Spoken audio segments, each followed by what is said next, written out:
আজ বহুদিন পর আপনাদের কাছে একটা শুভ খবর দিতে চলেছি। প্রায় ৩০ বছর পর একসাথে এই দুই মহানায়ক কাজ করছেন। হ্যাঁ, যাদের কথা বলছি তারা হলেন মিঠুন চক্রবর্তী আর দক্ষিণের সুপারস্টার রজনীকান্ত। একসাথে কাজ করছেন।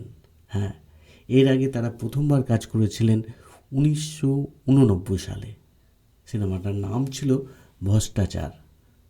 সিনেমাটা কিন্তু সুপার ডুপার হিট করেছিল। তারপরে ১৯৯৫ সালে বাংলা একটা সিনেমাতে কাজ করেছিলেন রজনীকান্ত আর মিঠুন চক্রবর্তী। তারপরে ৩০ বছর পর আবার একসাথে কাজ করছেন। আশা করি এই কাজটা দেখে আপনাদের মন ভরে যাবে।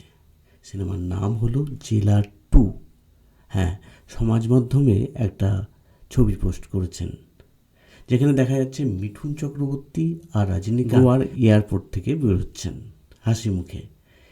ভীষণ ভাইরাল হয়েছে এই ছবিটা।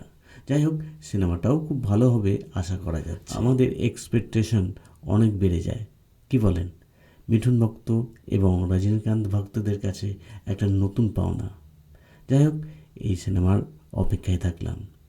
এরকম ধরনের নতুন খবর এবং মিঠুন চক্রবর্তী আর কিশোর কুমার সম্বন্ধে ভিডিও দেখতে অবশ্যই ভ্লবেন অভিজিৎ এই চ্যানেলটাকে সাবস্ক্রাইব করবেন। ধন্যবাদ। আবার নিয়ে আসবো আর একটা নতুন ধরনের ভিডিও। ততক্ষণের জন্য বিদায় চাইছি। ভালো থাকবেন।